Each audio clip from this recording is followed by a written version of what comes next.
నమస్కారం, నేను సర్దార్ షఫీహరన్. ఈరోజు మనం నెల్లూరులోని శ్రీపతి రామన్నతో మాట్లాడుతున్నాం.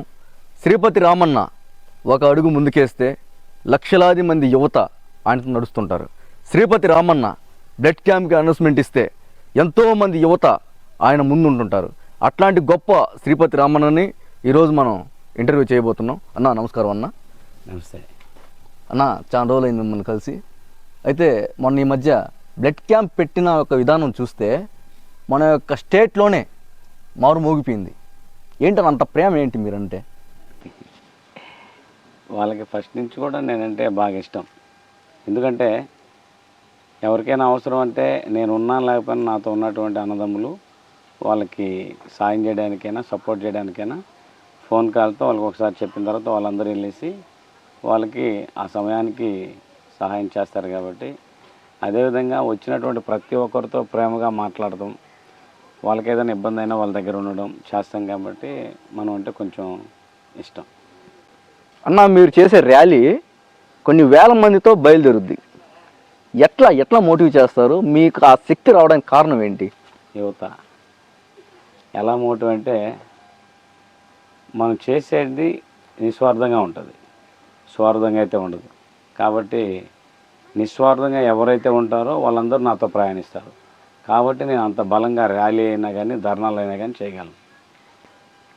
శ్రీపతి రామన్న అనగానే పవర్ స్టార్ పవన్ కళ్యాణ్ గారికి అమితమైనటువంటి అభిమాని అని ఆటోమేటిక్గా అందరు చెప్తుంటారు.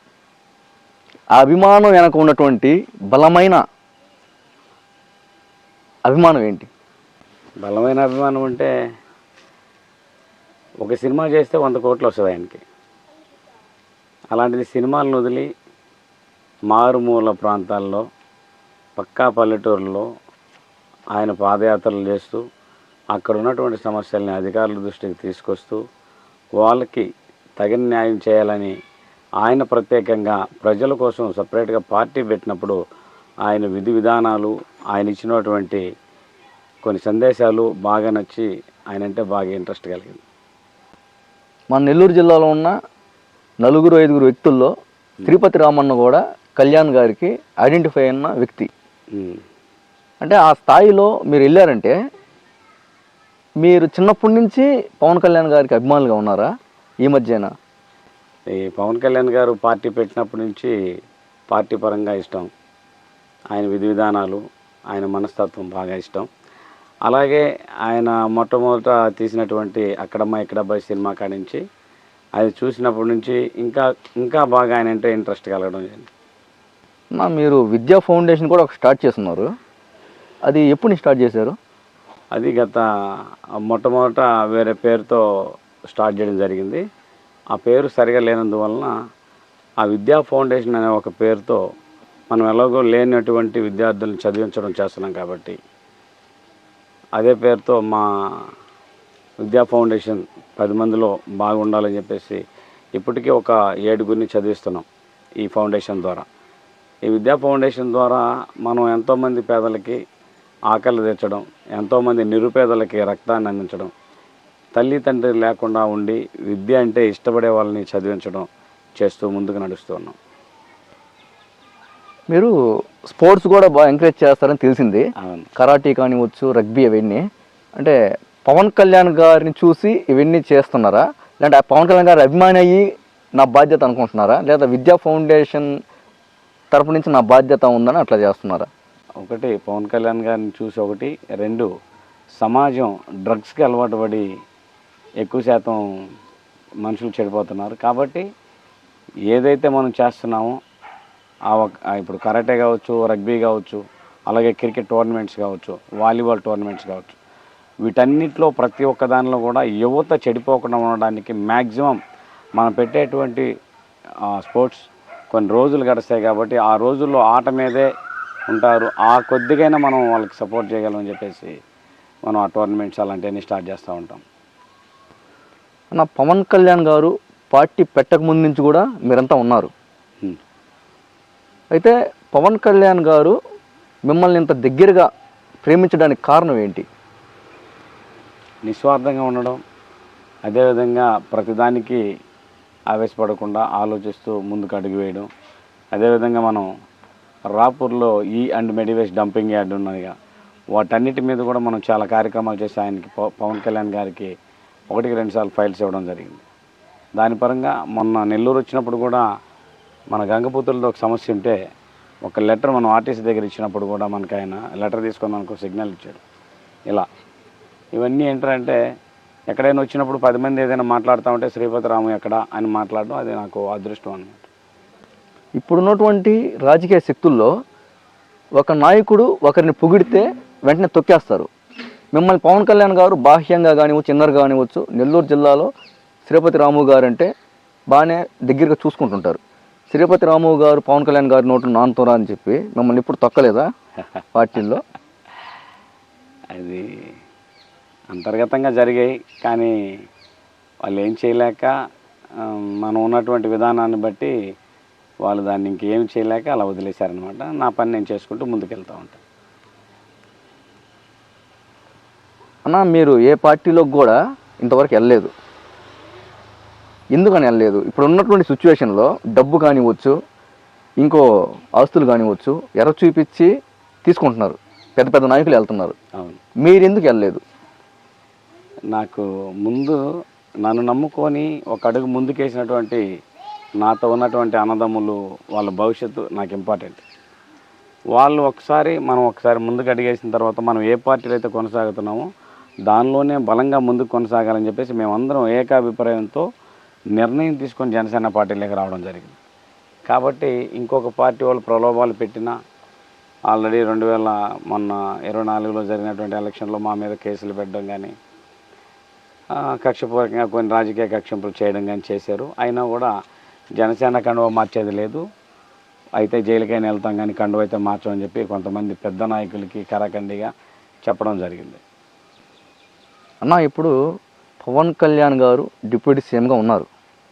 దీనికంటే ముందు కూడా ఎలక్షన్లో ఎమ్మెల్యేగా కూడా గెలవలేక ఓడిపోయారని చెప్పి అనేక మాటలు ఇట్లాంటి నెల్లూరు జిల్లాలో కానివచ్చు, స్టేట్లో చాలామంది అవమానించారు. దానికి భాగంగా అభిమానులు చాలా బాధపడ్డారు. దాంట్లో మీరెంత నలిగిపోయారు?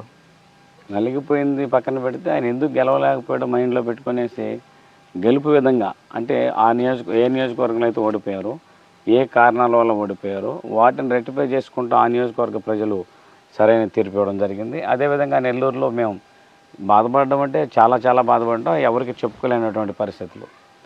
కానీ ఇప్పుడు ఒక్క సీటు కూడా గెలవలేనటువంటి సీఎం పవన్ కళ్యాణ్ గారు ఈరోజు డిప్యూటీ సీఎం అయిన తర్వాత భారతదేశంలోనే నంబర్ 1 రాజకీయ నాయకుడిగా సెంట్రల్ గవర్నమెంట్ ప్రకటించడం గొప్ప విషయం.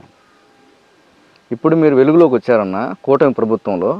మీరు చీకట్లో ఉన్నప్పుడు అనేక జైలు దెబ్బలు, లాఠీ దెబ్బలు, అనేకమైనటువంటి మీ యొక్క వర్గంలో ఉన్నటువంటి యువత కానివచ్చు, వ్యక్తులు తిన్నారు అని చెప్పి మేము విన్నాము. అది నిజమేనా? నిజమే. చాలామంది అంటే నన్ను ఇబ్బంది పెట్టలేనటువంటి పరిస్థితుల్లో నా వెనకాల ఉన్నటువంటి వ్యక్తుల్ని ఇబ్బంది పెట్టడం, వాళ్ళని స్టేషన్కి పంపించి అనవసరమైన కేసులు పెట్టి కొట్టడం, పంపించడం, అలాగే జైలుకి పంపించడం, తీసుకురావడం, ఇలా చేశారు. అయినా మన వాళ్ళు జైలుకైనా వెళ్తాం కానీ మేము అన్నమాట కాదని ముందుకు రామని చెప్పడం వాళ్ళకి ఆగిపోయారు. అన్న, ఇప్పుడు అనేక పార్టీల్లో పార్టీ గెలిచిన తర్వాత మాకు ఒక డబ్బు లేదా కాంట్రాక్ట్లు ఇస్తేనే మేము మీ వెంట నడుస్తాం, లేదంటే నడవం అని చెప్పి వెళ్ళిపోతుంటారు. అయితే ఈ జనసేన పార్టీకి సంబంధించి ప్రథమంగా మీలాంటి అభిమానులు నాయకులుగా అయిన తర్వాత, ఇప్పుడు కూటమి ప్రభుత్వం వచ్చిన తర్వాత మీరు కూడా ఈ విధంగా మాకు కొన్ని కాంట్రాక్టులు డబ్బులు ఇస్తేనే పవన్ కళ్యాణ్ చుట్టూ ఆయన వెంటనే వెళ్తామంటారా? లేదు ఆయన వెంట ఆయన ఏమి ఇచ్చినా ఇవ్వకపోయినా ఆయన వెంటే ఉంటామని తట్టుగా ఉంటారా? ప్రధానంగా పార్టీలోకి రావడానికి గల కారణం ఏంటంటే, రాబోయే 25 సంవత్సరాల్లో మీ బిడ్డల భవిష్యత్తు కోసం నేను వచ్చానని చెప్పడం ఒకటి.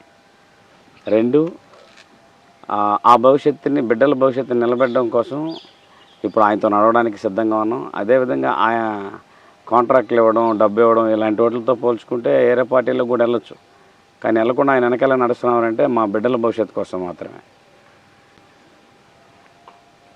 పవన్ కళ్యాణ్ గారు ఒక మాట చెప్పారు మొన్న, నేను తప్పు చేసినా నిలదీసి అడగండి, పక్కన వాళ్ళు తప్పు చేస్తున్నా మన పార్టీలో మీరు బాధ్యత తీసుకొని వాళ్ళని ప్రశ్నించండి అంటున్నారు. మరి మీలాంటి బడా నాయకులు అది ప్రశ్నించాలనుకుంటున్నారా? అలా ప్రశ్నించాం కదా 2024 2019 ఎలక్షన్స్లో చూశారు. ఎలా ఎవరైతే తప్పు చేశారో వాళ్ళ కోసం లైవ్ పెట్టి అడగడం జరిగింది. అదేవిధంగా మనుక్రాంత్ రెడ్డి గారు జనసేనలో ఉండి వైఎస్ఆర్సీపీకి సపోర్ట్ చేసినప్పుడు కూడా మొట్టమొదట ఆయన అడిగింది కూడా నేను. జనసేన పార్టీలో ఉంటూ ఇంకొక పార్టీ కొమ్ము కోసేవాళ్ళు వాళ్ళు ఎంత పెద్ద నాయకులైనా సరే నేను నిలబెట్టి అడిగేస్తాను. దీనిలో వెనక అడిగేసే ప్రసక్తి లేదు. కానీ పవన్ కళ్యాణ్ గారి విధి విధానం ఇప్పుడు మన జనసేన పార్టీలోనే చాలా వరకు వ్యతిరేకత ఉంది. అంటే ఒక వ్యక్తిని సస్పెండ్ చేయకూడదు జనసేన పార్టీలో. ఇతర పార్టీలు సస్పెండ్ చేయట్లేదు కదా. జనసేన పార్టీలో వ్యక్తులు ఎంత పెద్ద తప్పు చేసినా సస్పెండ్ చేయకూడదు, సర్దుకొని పోవాలని చెప్పి పవన్ కళ్యాణ్ గారికే ఒక స్ట్రైట్ ఫార్వర్డ్గా క్వశ్చన్లు చేస్తున్నారు. దాంట్లో మీ భావన ఏంటి? ఇప్పుడు తప్పు చేసినటువంటి వ్యక్తిని సమర్థించుకుంటూ పోతే దేశంలోనే నంబర్ 1 రాజకీయ నాయకుడు పవన్ కళ్యాణ్ గారు కాదు, అవునా? తప్పు చేసినప్పుడు ప్రశ్నిస్తూ వాళ్ళని పార్టీలోంచి తొలగిస్తున్నాడు కాబట్టే ఆయన నంబర్ 1 లీడర్ అవ్వగలిగాడు దేశంలోనే. ఇప్పటికి కూడా నిజాయితీపరుడిగా ఉన్నటువంటి రాజకీయ నాయకుడు ఎవరు అంటే పవన్ కళ్యాణ్ గారు. ప్రజెంట్ ఉన్నటువంటి రాజకీయ పరిస్థితులను బట్టి చూస్తే ఆయనకి ఎదురుగా చాలామంది చెప్పుండొచ్చు.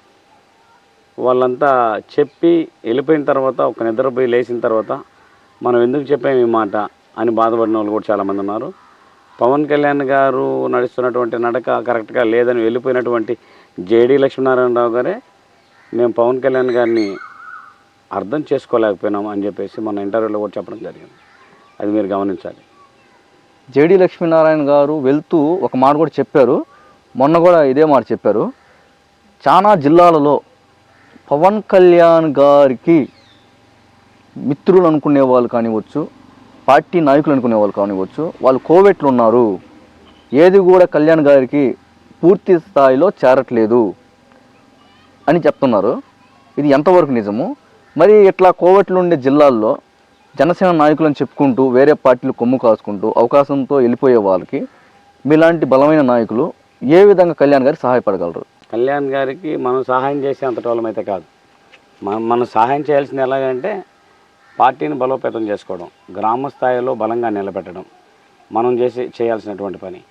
పోతే కోవర్టులుగా ఉన్నటువంటి జనసేన లీడర్లందరినీ కూడా పవన్ కళ్యాణ్ గారు ఖచ్చితంగా నోటిఫై చేస్తున్నాడు. చూడట్లేదు అంటే అది జరగని పని. ఖచ్చితంగా నోటిఫై చేస్తున్నాడు. చిన్న కార్యకర్త చేసేటువంటి తప్పును కూడా కొన్ని ప్రసంగాల్లో ఆయన మాట్లాడుతుంటాడు. నాకు సంబంధించినటువంటి నన్ను ఇష్టపడినటువంటి కార్యకర్తలు ఈ సభా ప్రాంగణంలో బయట ఉన్నారు అని గమనించారో లేదు? Yes correct. అది పవన్ కళ్యాణ్ గారు అంటే ఆ బయట ఉన్నారన్న విషయం ఆయనకి ఎలా తెలుసు? చెప్తుంటారు అందరూ క్షమించండి, ఈ విధంగా అందరూ రాలేకపోయారని కూడా ఖచ్చితంగా చెప్తాడు. దీన్ని బట్టి ప్రతి ఒక్క కార్యకర్త చేసేటువంటి చెడు పనిని మంచి పనిని గమనిస్తున్నటువంటి పవన్ కళ్యాణ్ గారు లీడర్లు చేసేటువంటి తప్పుల్ని ఖచ్చితంగా ఐడెంటిఫై చేస్తుంటాడు.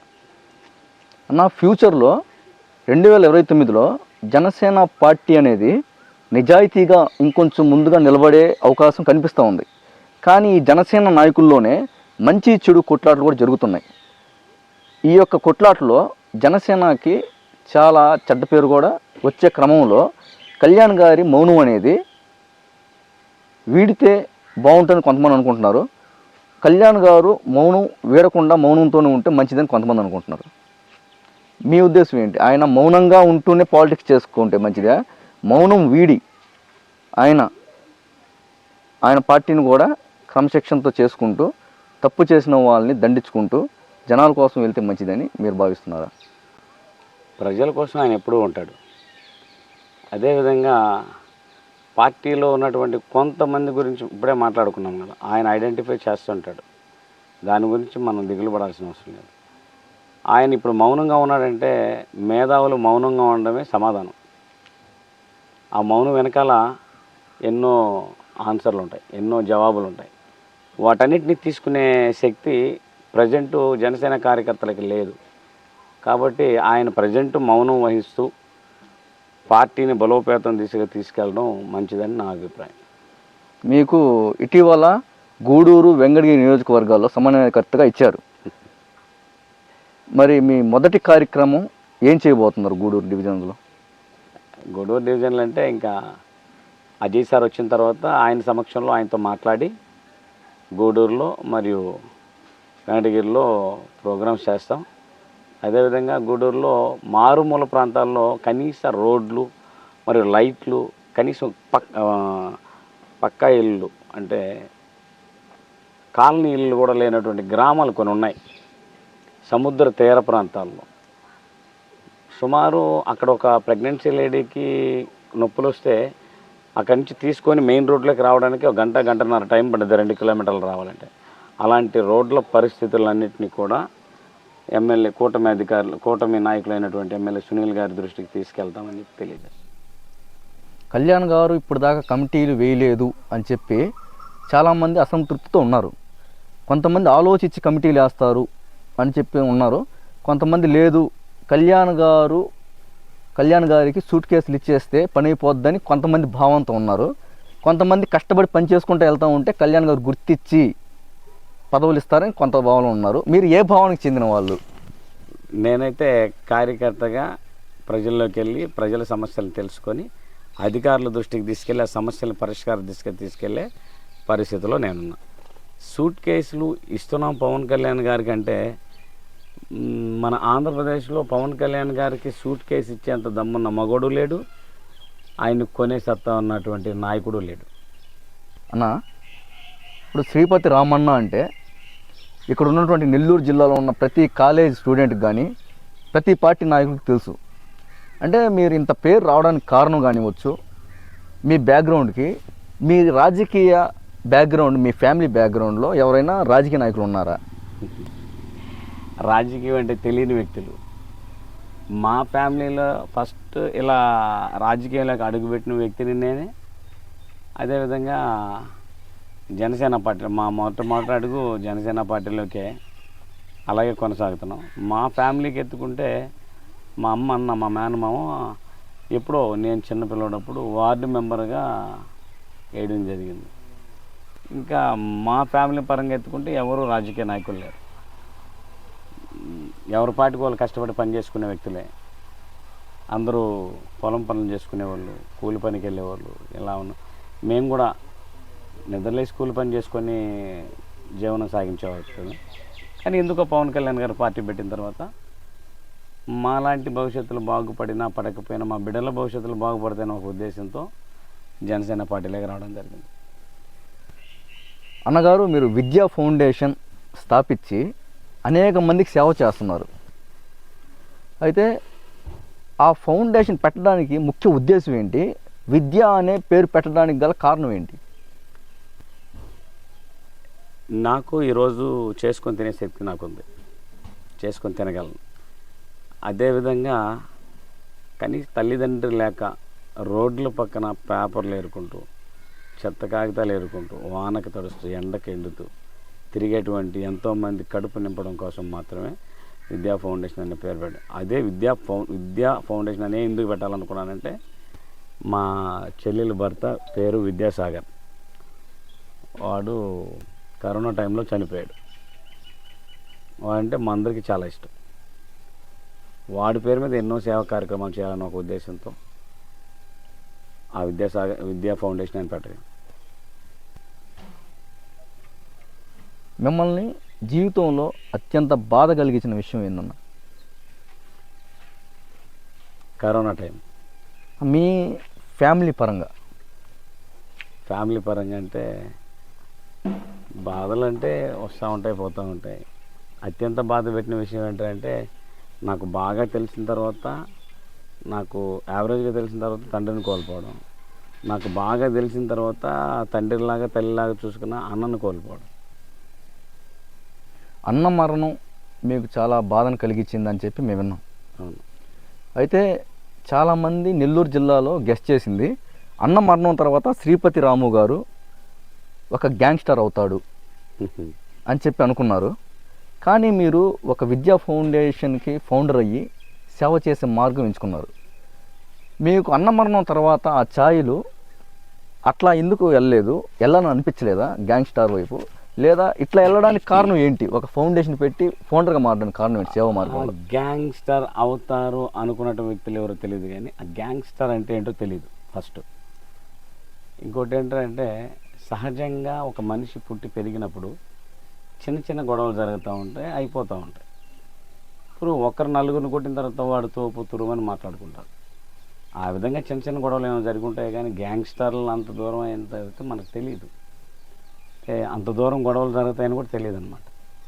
చిన్న చిన్నవి అయితే మామూలుగా ఉంటాయి కాబట్టి అయిపోతూ ఉంటాయి, జనరల్గా మాట్లాడుకుంటాం అయిపోతుంది.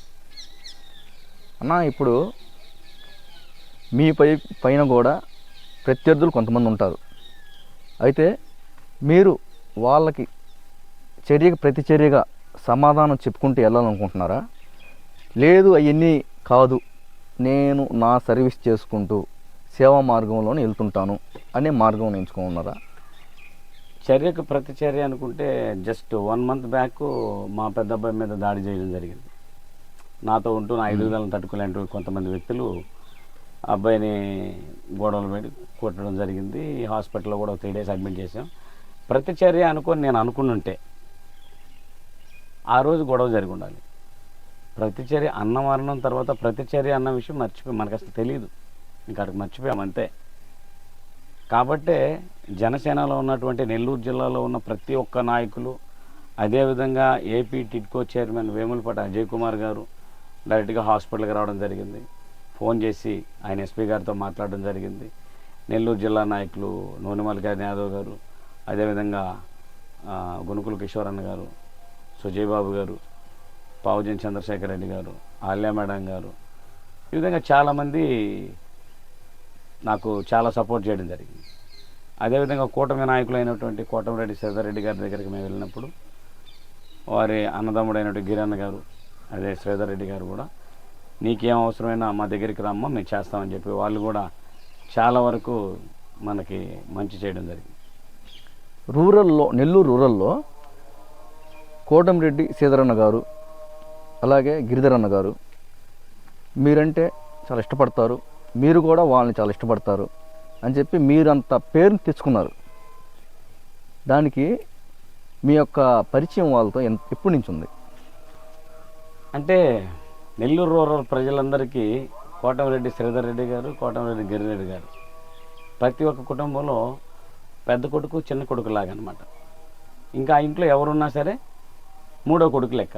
అదేవిధంగా వాళ్ళ కుటుంబ సభ్యులాగా మెలుగుతారు కాబట్టి అందరికీ అంతర్గతం. నాకు ఒక్కడికే కాదు, రూరల్లో ఉన్న ప్రజలందరికీ వాళ్ళు చాలా క్లోజ్గా దగ్గరగా ఇంట్లో మనుషులాగా ఉంటారు. మన ఇంట్లో ఏ కార్యక్రమం జరిగినా ఫోన్ చేసి అన్న మాది ప్రోగ్రామ్ అన్న రండి అని ఎవరు ఫోన్ చేసినా రూరల్ నుంచి వస్తున్నామని చెప్పి జస్ట్ ఫోన్ చేస్తేనే ఇంటికి వచ్చి ఆతిథ్యం స్వీకరించేటువంటి వ్యక్తులు వాళ్ళు రాజకీయ నాయకులు అనడం కన్నా ఆపద్ బాంధవులు అనడం చాలా గొప్ప విషయం. అలాగే ఈరోజు మనం బ్రతుకున్నామంటే కారణం కూడా కోటమిరెడ్డి శ్రీధర్ రెడ్డి గారు. ఎందుకన్నా? ఎందుకంటే నాకు ఇక్కడ ఒక మచ్చ ఉంటుంది చూడండి, గీట్ ఉంది, ఆ ఘాట్ ఉంది. ఇక్కడ క్యాన్సర్ గడ్డ ఉంటుంది. ఉన్నప్పుడు నెల్లూరులో కొంతమంది డాక్టర్లను నేను కలవడం జరిగింది. మన స్తోమత పనికి వెళ్తే జరగద్దు. ఇది కొంతమంది డాక్టర్లను మనం కలిసినప్పుడు డాక్టర్లు కొంతమంది 5 నెలలు టైం ఇచ్చారు, తర్వాత నువ్వు బ్రతుకు అని చెప్పారు.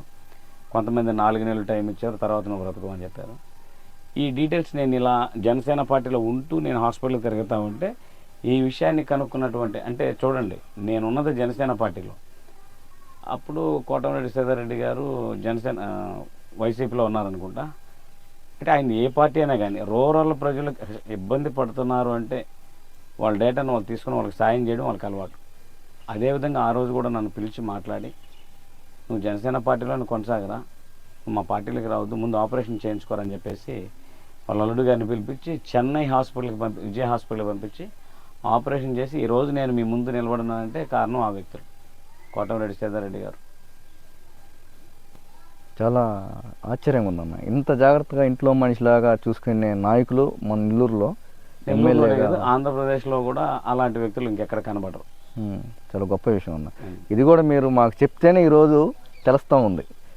నిజంగా చాలా గొప్ప విషయం అన్న. మీ విద్యా ఫౌండేషన్ అనే మోటో ఎట్లాగా కంటిన్యూ అవుద్ది? మీ యొక్క లక్ష్యం ఏంది ఆ ఫౌండేషన్? లక్ష్యం ఏంటంటే రాబోయేటువంటి రోజుల్లో నా అనుకున్నటువంటి వ్యక్తులను పక్కన పెట్టిన చాలామంది తల్లిదండ్రులు ఉండి వాళ్ళు చదివించలేనటువంటి వ్యక్తులు చాలామంది ఉన్నారు.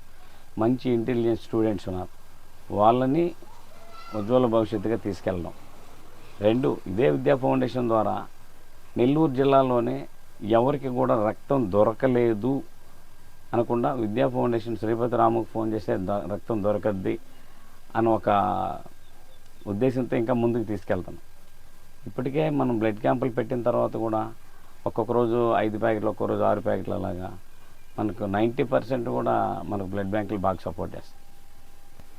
అన్న ఫైనల్గా అన్న మీరు ఏం చేస్తుంటారు? నేనా పని చేపిస్తూ ఉంటాను. కంపెనీ దగ్గర వర్కర్లను తీసుకొని పని చేపిస్తాం. ఆ వర్క్ లేకపోతే ఆటో తోలుకుంటాం.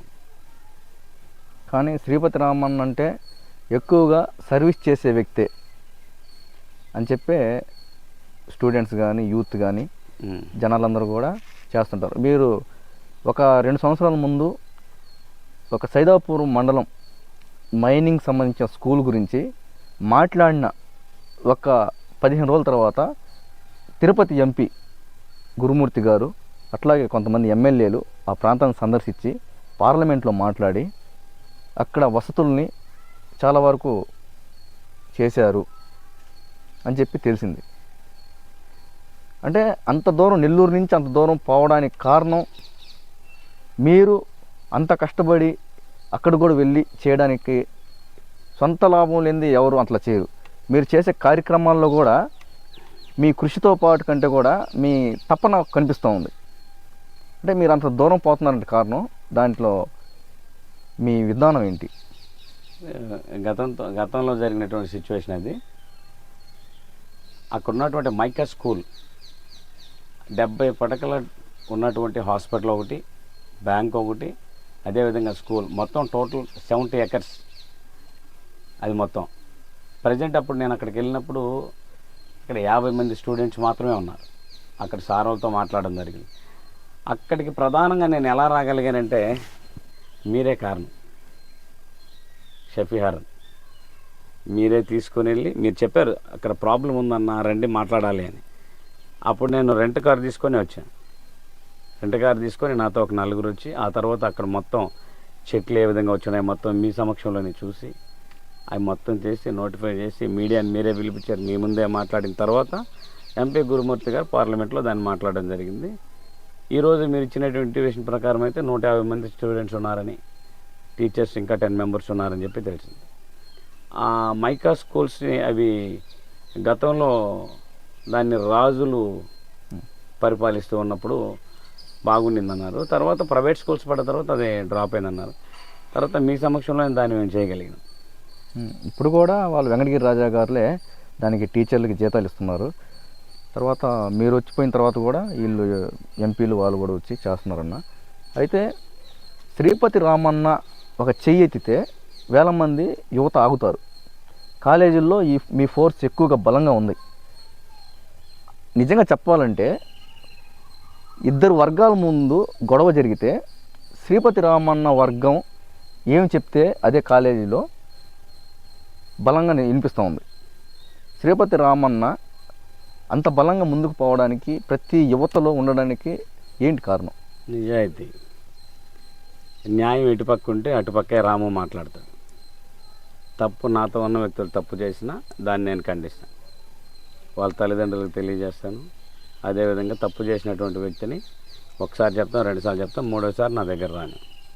మంచిగా ఉండి ముందుకు నడుస్తానంటే వాళ్ళ ఫీజులు కట్టడానికైనా వాళ్ళ కాలేజీలో సార్లతో మాట్లాడడానికే మేము సిద్ధం. ఆ పరంగా నేను ముందుకు సాగుతాను. కాబట్టి కాలేజీలో కూడా 2 వర్గాలు గొడవ పడినప్పుడు కూడా ఒకరు వచ్చేసి మాట్లాడుకున్నా ఇంకొక సర్దుకొని వెళ్తూ ఉంటారు. ఆ సర్దుకొని పోయే ఆ భాగమే శ్రీపతి రామంతో నడిచే మనిషి. ఆ యువతలో 2 వర్గాల్లో పెట్టినప్పుడు మీ సొంతం తమ్ముళ్ళే ఉంటారు. తమ్ముళ్ళు చెడ్డ పని చేసినా వాళ్ళని సమర్థిస్తారా, పక్కన వాళ్ళు మంచి పని చేసినా వాళ్ళని దూషణ చేస్తారా? కన్న కొడుకు తప్పు చేసినా నేను ఖచ్చితంగా ఖండిస్తా. అవతల పక్క నా శత్రువైనా మంచి చేస్తే ఖచ్చితంగా పొగడతా, అంతే. అది ఫస్ట్ నుంచి మొట్టమొదటి నుంచి కూడా నేను అలా ఉన్నాను కాబట్టి చాలామందికి నేను నచ్చవచ్చు, చాలామందికి నచ్చకపోవచ్చు. మీ వేలో మీరు కరెక్ట్గా ఉన్న వాళ్ళకి సపోర్ట్ చేస్తున్నారు, అంతే. అన్న ఫైనల్గా అది కొడుకైనా తమ్ముడైనా భార్య అయినా అమ్మైనా ఎవరైనా ఒకటే. ఫైనల్గా అన్న, ఇప్పుడు మీరు చూస్తున్నారు నెల్లూరు జిల్లా ప్రశాంతంగా ఉన్న జిల్లా, చేపల పులుసు అనుకున్నారు, బీచ్ అనుకున్నారు, ఇవన్నీ పోయి ప్రశాంతంగా ఉన్న జిల్లా అల్లకొల్లరంగా అయిపోయింది. అయితే దీంట్లో యువతకి మీరేం సందేశం ఇవ్వాలనుకుంటున్నారు? ఒక పక్క చూస్తే డ్రగ్స్ అంటున్నారు, ఇంకో పక్క చూసినట్లయితే పిల్లలు డబ్బు డబ్బు డబ్బు. ఎవరైనా సరే ఒక చిన్న స్టారు అతను ఎన్ని కబ్జాలు చేసినా ఎన్ని ఇది చేసినా కానీ అతను వెళ్ళి ఫోటో కావాలంటున్నారు. అంటే మీరిచ్చే సందేహం ఏంటి? యువతకి డబ్బు వెనక పడుతూ కొంతమంది నాశనం అవుతూ, కొంతమంది బెట్టింగ్లు ఆడుతూ కొంతమంది నాశనం అవుతున్నారు. అయితే ఈ నెల్లూరు ఏంటంటే రక్షణకి అసలుకి మారుపేరుగా ఉన్న నెల్లూరు ఈరోజు ప్రశాంతత కోల్పోయింది. మీరు కాలేజ్ యువతకి లేదా బయట యువతకి మీరు ఇచ్చే సందేహం ఏంటి? ఇప్పుడు ఈ మధ్య మీరు చూసుకున్నట్టయితే నెల్లూరులో ఉన్నటువంటి యువత ఈజీ మనీకి అలవాటు పడినటువంటి ప్రతి ఒక్కరు కూడా జైలు పాలవడం జరిగింది. అదేవిధంగా ఇప్పుడు ఎస్పీ గారు కూడా ఎవరైతే అరాచకాలు సృష్టిస్తూ సమాజానికి ఇబ్బంది పెడుతూ ఉన్నారో, అదేవిధంగా ఆడవారిని ఎప్పుడైతే ఇబ్బంది పెడుతున్నారో వాళ్ళందరినీ కూడా సమాజంలో ఉంటే సమాజ బహిష్కరణ చేశారు. ప్రజెంట్ మీరు గమనించాలి, సమాజ బహిష్కరణ చేస్తున్నారు, మొత్తం వెళ్ళిపోయారు బయట. అదేవిధంగా నెల్లూరులో ఉన్నటువంటి యువత మొత్తానికి మనం ఆల్రెడీ మొన్న ఈ మధ్య డివైఎఫ్ఐ ద్వారా అది అయ్యప్ప గుడి దగ్గర నుంచి అవగాహన సదస్సు ఒకటి చేయడం జరిగింది. నెల్లూరు యువత మొత్తానికి కూడా కష్టపడి చదవడం, కష్టపడి పనికి వెళ్ళడం, వచ్చిన డబ్బుతో వాళ్ళ చదువులను కొనసాగించడం మంచిదని చెప్పి నేను చెప్తున్నా. అదేవిధంగా మారక ద్రవ్యాలకి అలవాటు పడినటువంటి వ్యక్తులు కూడా నేను సుమారు నాకు తెలిసినటువంటి వ్యక్తులు వాళ్ళ తల్లిదండ్రులతో మాట్లాడి వాళ్ళు మారక ద్రవ్యాలు తీసుకునే ఆ టైంని వాళ్ళ ఇంట్లో పెట్టండి, ఇంట్లోంచి బయటకు పోనీయకుండా అని చెప్పడం కూడా జరిగింది. మ్యాక్సిమం నేను వాళ్ళ తల్లిదండ్రులతోనే సంభాషిస్తా ఎక్కువ శాతం, వాళ్ళకన్నా కూడా. వాళ్ళు తప్పు చేసినా కూడా నేను కూర్చోబెట్టి వాళ్ళకి కౌన్సిలింగ్ ఇచ్చి మ్యాక్సిమం ఒక 1 అవర్ 1.5 అవర్ పెట్టి ఒక 2 రోజులు అంటే సమాజ పరిస్థితులు ఎలా ఉన్నాయో నాతో కలిపి తిప్పి చూపిస్తా.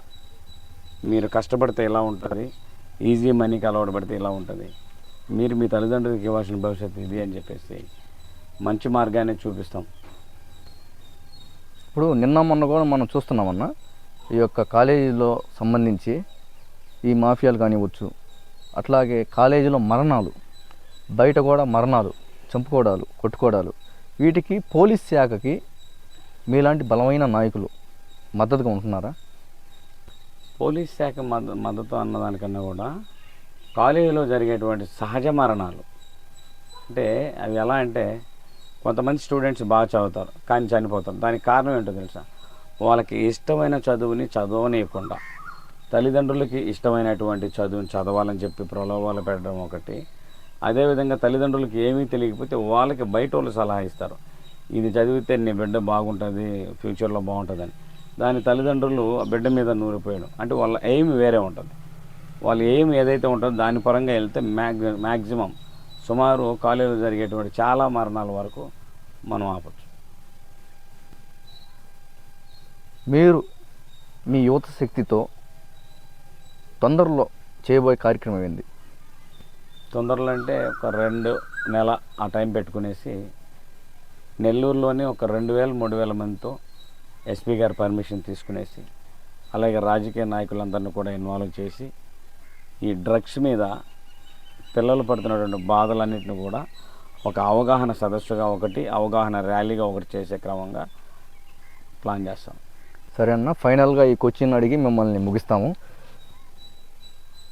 మీరు ఎలాగో పార్టీలో కీలక పదవిలో ఉన్నారు కాబట్టి నెల్లూరు జిల్లాలో 2 నియోజకవర్గాలు సమన్వయకర్త మీరు. అయితే ఈ రాష్ట్రంలోనే ఒక ప్రాంతంలో కోట్లకి కోట్లు డబ్బులు వచ్చాయి సర్కారుకి, గత సర్కారుకి కానీ ఈ సర్కారుకి కానీ. అదేంటంటే నెల్లూరు జిల్లాలో సైదాపురం మండలం క్వాడ్జ్ తవ్వకాలు. అయితే ఈ క్వాడ్జ్ మైన్లు కూడా 200 మైన్లు ఇప్పుడు మూసేస్తున్నాయి. కార్మికులు కూటికి అలమటిస్తూ గమ్ముకున్నారు, ఎందుకంటే మైన్స్ మూసేయడం వల్ల. అయితే అట్లాంటి ప్రాంతానికి మీలాంటి నాయకులు పవన్ కళ్యాణ్ గారిని తీసుకొని వచ్చే ఆలోచన చేయాలనుకుంటున్నారా లేదా? దీన్ని ఆల్రెడీ వేముల కుమార్ సార్ దృష్టికి తీసుకెళ్ళడం జరిగింది. ఆయన ఖచ్చితంగా ఉన్నటువంటి సమస్యలన్నీ చూసుకునేసి ఆయన ఒకసారి సందర్శించిన తర్వాత వాళ్ళందరినీ కూడా ఆ తర్వాత పవన్ కళ్యాణ్ గారి దృష్టికి తీసుకెళ్తారని చెప్పడం జరిగింది. ఎందుకంటే గూడూరు డివిజన్లో సైదాపురం మండలం ఒకటి, అట్లాగే మీ వెంకటగిరి నియోజకవర్గంలో సమన్వయకర్తగా ఉన్న మీ యొక్క వెంకటగిరి నియోజకవర్గంలో అదొక మండలం కూడా సైదాపురం, అది మీ బాధ్యత కింద వస్తుంది. కాబట్టి అక్కడ ఈ రోజుకి కూడా కోట్ల బిజినెస్లు జరుగుతున్నా మైన్ ఓనర్లు ఏడుస్తున్నారు, వర్కర్లు ఏడుస్తున్నారు. కానీ అక్కడ ఉన్నటువంటి విద్య వైద్యం కూడా ఏమాత్రం లేదు. అలాంటి ప్రాంతానికి ముఖ్య బాధ్యత పవన్ కళ్యాణ్ గారిని తీసుకొని రావాల్సిన బాధ్యత కూడా మీ మీద ఉంది కదా. దానికి మీరు కష్టపడి మీ యొక్క సమన్వయకర్త బాధ్యతలో మీరు ఏ విధంగా తీసుకుంటారు? ఖచ్చితంగా జిల్లా నాయకులందరితో మాట్లాడి అజయ్ కుమార్ సార్ సమక్షంలో అక్కడికి సైదాపురం మండలానికి వచ్చి ఖచ్చితంగా ఆయన వస్తారు. అది వచ్చే నెల కావచ్చు, తర్వాత కావచ్చు, వస్తారు. వచ్చిన తర్వాత అక్కడ ఉన్నటువంటి వాళ్ళకి ఏమైతే కావాలో అవి మొత్తం మీరు నోటిఫై చేసినా, మమ్మల్ని నోటిఫై చేసుకోమన్నా మేము ఎలా సమన్వయకర్తలుగా ఉన్నాం కాబట్టి ఆయన దృష్టికి తీసుకెళ్తాం. ఖచ్చితంగా ఆయన దృష్టికి తీసుకెళ్తాం. థ్యాంక్స్ అన్న, మీ యొక్క విలువైన సమాచారాన్ని మాకు చాలా గొప్పగా అందించారు. ధన్యవాదాలు అన్నగారు. Thank you. ఇదండి ఈరోజు మన యొక్క నెల్లూరులో బలమైన జనసేన నాయకులు, యువతతో ముందుకు వెళ్ళే శ్రీపతి రామన్న గారు మనకి క్లుప్తంగా మంచి విషయాలు తెలియజేశారు. నెక్స్ట్ మరలా అన్నగారితో కలుద్దాము.